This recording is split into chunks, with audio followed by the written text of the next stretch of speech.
Hello ladies and gentlemen, this is BestInSlot and welcome back to yet another mod spotlight for Jurassic World Evolution 2. I promise these will stop eventually, but it's been a really exciting day. And as promised in the last video, I've been away, I've been at the cinema, I saw Trick or Treat and The Thing. It's been a fantastic evening, it really has. And by the time I got in, some people, cough leaf cough, have uploaded about 500 different mods. So I've picked out 10 of the best of the rest of the mods from the latter half of today. So not absolutely everything that's been uploaded, but most things. We're just going to go through, check out some new species, check out some cool additions that you can have in your parks. Going forward, this will be a once or twice a week thing. It'll be a little bit less crazy, but hey, for today, I thought we'd have some fun because this is fun and we like fun. Very quick disclaimer, mods can and probably will not, but might do break your game. If they do break your game, it's not my fault, it's not the mod maker's fault, and it's not Frontier's fault. Please leave them alone. It's not their problem.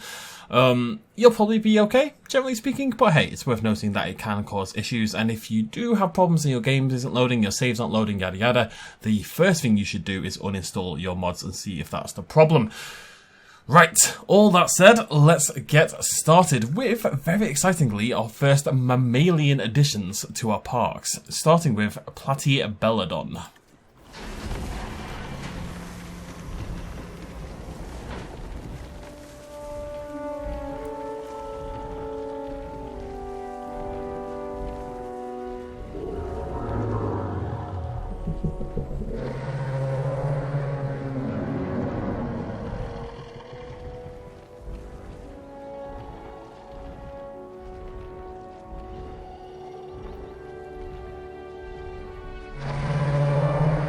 Okay, this takes plenty ages. As you can tell, it's on the rig for the sauropods, and makes a lot of sense. That means it will be able to be taken down by T-Rex, etc, etc. So, that's our Platybelladon. This is by Leaf and Luca and Johnny V.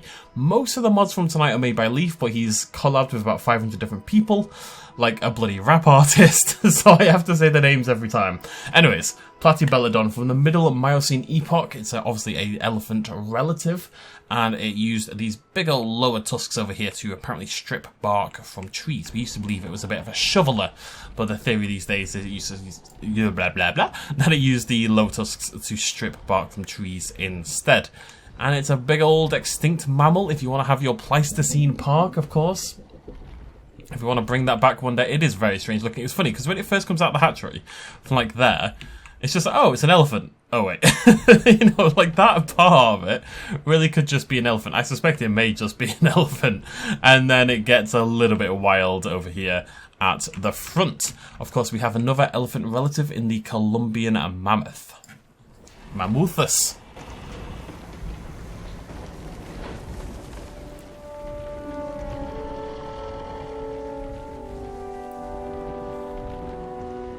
Okay, we're not going through this again.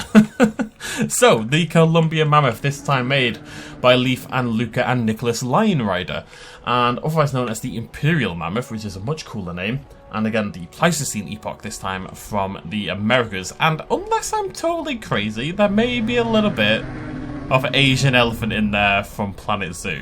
I don't know that for sure, but it does feel like it. So the mammoth, as you can see, a little bit larger than our Platybelladon, a little bit taller, a little bit thicker.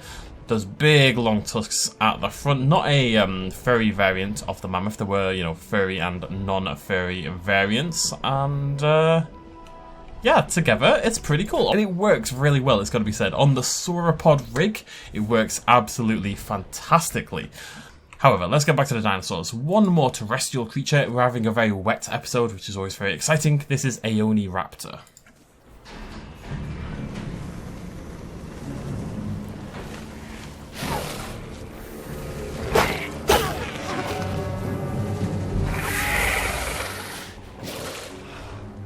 Where are we? So, Aeoni... Right. I can't see because of the mammoths. This is Aeoni Raptor made by Waffalo. Now, Aeoni Raptor is a Megaraptoran from late Cretaceous Argentina.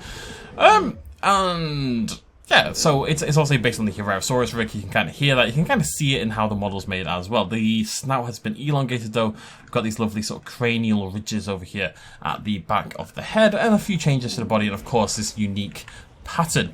It is, as one of the commentators on Nexus said, maybe a little bit too close to Pterosaurus for me personally.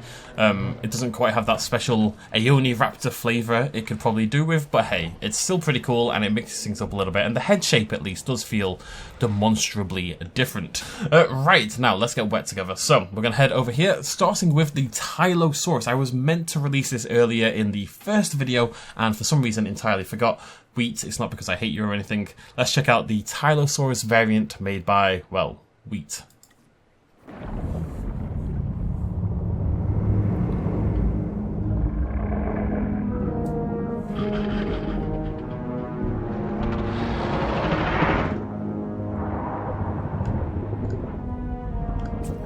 Isn't she an absolute beauty? So really this is just trying to fix, inverted commas, the frontier Tylosaurus, which is something Wheat has done for most of their mods today, and to really good effect. It still has that Jurassic sort of quality to it, that Jurassic World sort of nature to it, but it is a lot more accurate, and they've got rid of, more importantly than anything else, the weird snaggletooth British dentistry kind of effect that was going on the face is now gone entirely. It still has that kind of smug, evil look to it, but it's got a really interesting pattern now with this dotted effect going down all the way down here until it sort of turns into these big smudges at the tail.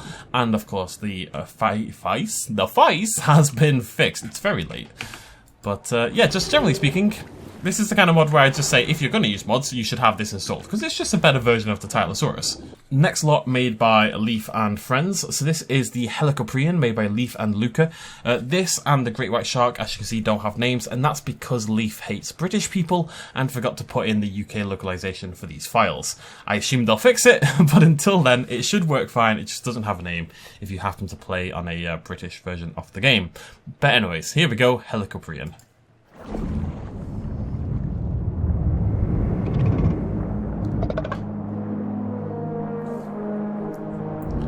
So Helicoprion, of course, well known for one thing in particular, and that's this whorl. It's not a whirl, it's a whorl, W-H-O-R-L, at the front of the lower jaw. And this little thing here would, in theory, unfurl a little bit, like come forward. And the idea is, I believe, that they would use it to snaggle up sort of hard-bodied prey in particular, like cephalopods, and the whorl would then fold in on itself and would kind of crush the skull or de-shell the creature, and that would allow them to feast on the gooey interior. You could use these as food items for your Mosasaurus and your other large aquatic predators. That might be a really cool idea to add a little bit of flavour to the whole situation. Yeah, really cool. Moving on, nice and swiftly, lots to do. Next up we have, by Leaf and Luca again, Anomalo Caris. Anomalo Caris. Absolutely terrifying. I love it so much. Now this may look silly, okay? And its name does literally mean, well, species name, genus name, abnormal shrimp, which you can kind of see why. This is what's known as a radiodont, which is basically a stem group of arthropods. So arthropods way back in the, oh god, the mouth. I only just saw the mouth. Is that the mouth? I hate it, either way. So anyway, it's like a basal old group of arthropods. But the thing is, as bizarre as this little dude looks, and as harmless and kind of cute as it looks with his little feeler things up at the front, these are actually just appendages that it would actually use. This thing was like one of the first apex predators to ever exist. This thing was going to dominate the seas when it was alive. You know, using these predatorial appendages at the front, grasping onto prey items and funneling it into that terrifying gullet just underneath its big old weird eyes. Very weird looking little creature, but, you know, very cool as well. Next up, we have a great white shark. Made by Leaf. Just Leaf this time. This one's a solo event. Look at that!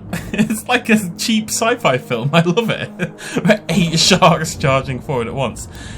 Yeah, so this is an interesting one in that, you know, we already have sharks in the game. We've got, you know, the model over there. But again, if you wanted to use sort of a more naturalistic feeding item for your Mosasauruses and have it actually swimming around, this would be a really good option. And it looks pretty cool. It actually, I've got to say, it looks really nice. More than most of the others, it feels like it belongs in the game. The texturing job's really nice. It's shiny and glossy and moist, just the way we like it. And yeah, you could film your own sci-fi horror film if you wanted to.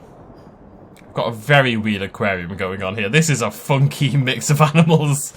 Right, moving on to the final of the... I really don't have much to say about a great white shark, I'm afraid. The last one is the Arapaima. Paima? Oh, Arapaima? I'm going to go Paima. Arapaima by Leaf and Luca.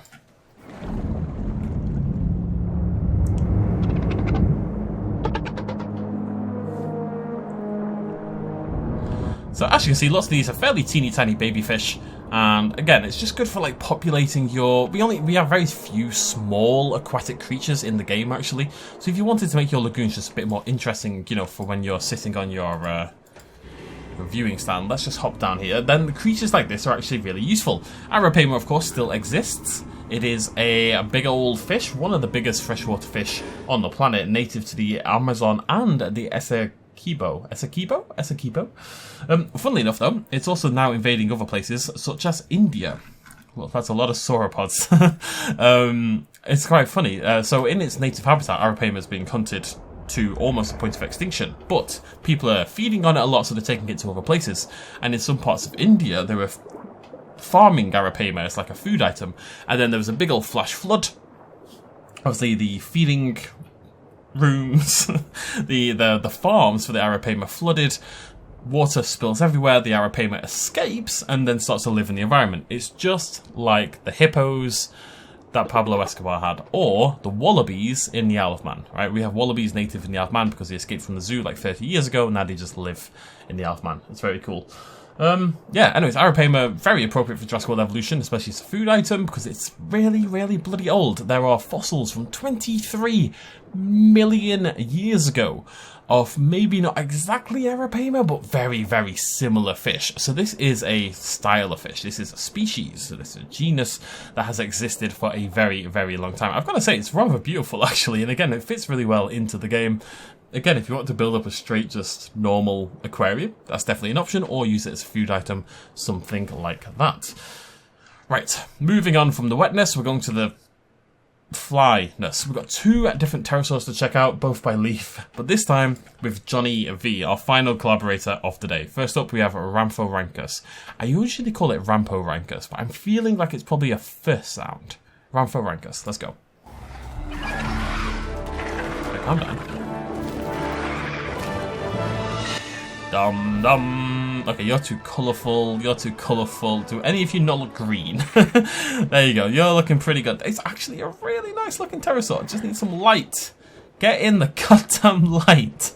Actually, a really, really good job on the Ramphorhynchus. So this is a Jurassic pterosaur from Western Europe predominantly. And it's a fairly early as far as pterosaurs go. You know, other pterosaurs would become more specialised after this. Pterodactylus, etc. would be more specialised. But it's a really, really nice modelling job. It's got this long, long tail, ends in like a little bit of a feathery fan sort of thing at the back. Got nice darker colour in there as well. With these big old bat-like wings, as you would expect. And this really interesting short, tight little snout. That's a sentence I wish I hadn't said.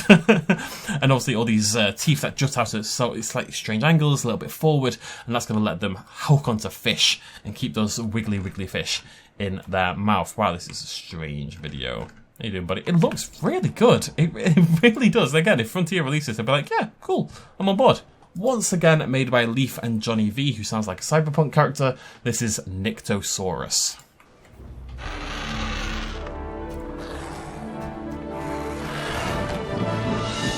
I can't help it. So, Nyctosaurus, you get in the light, right? Nyctosaurus, there we go. Again, another really beautifully made pterosaur. Looks fantastic. Leaf, stop making Planet Zoo animals and just make cool pterosaurs, okay? That's the deal from that one. Let's go try to find one in a bit more light. Oh, what an absolute beauty this is. So, Nyctosaurus, a genus of late Cretaceous US pterosaurs. Skull discovered... Nyctosaurus has been known for a little while, but a lot of the evidence was fairly terrible. And then in the early 2000s, a couple of skulls were discovered in absolute pristine quality.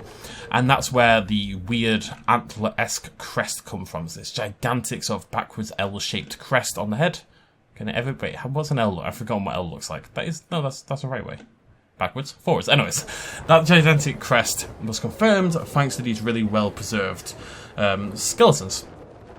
You'll see Nyctosaurus, of course, in Prehistoric Planet fairly recently with those gigantic crests.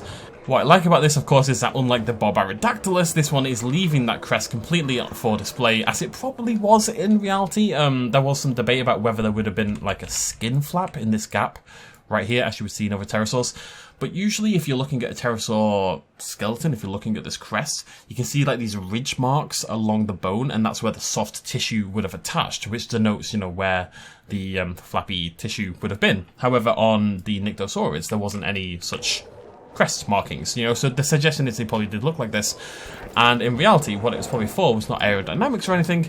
It was probably just for display. It was literally, look how big my crest is, let's have sex. Highly effective, as I'm sure you're all aware. I speak from much experience. But either way, yeah, really cool, really interesting looking, you know, really stands out amongst the other pterosaurs now. Fantastic designs, big size as well, which I think, you know, look at it here next to our Sungariptus, really standing out. Beautiful colours, beautiful crest, fantastic job. Nyctosaurus does annoy me a little bit, not the design, but the skulls that were discovered in the early 2000s with these fantastic crests were eventually sold to a private collector. Not sure who, not sure where they were briefly studied, thankfully, but now some dickhead's got them in his private collection.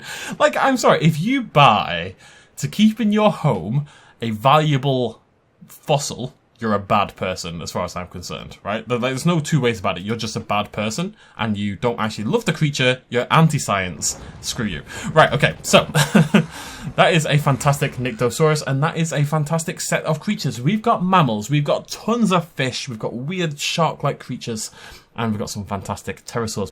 Today's been a fairly hectic day. There's been about 25-30 mods, something like that. Obviously expecting it to settle down now, but I would expect more throughout the week as well. We're probably going to go back to doing our Mods of the Week series going forward. However, if anything spectacular or special comes out, we'll of course cover that as well. But otherwise, expect to hear from me next week, where we'll just cover everything from the past week. We'll see how much comes out. If there's too much, we'll do another video or two along the way. We'll see what happens. And of course, I will update my... I think these look really good, these. I mean, doesn't that mammoth look fantastic, by the way? Like, I just want to point that out.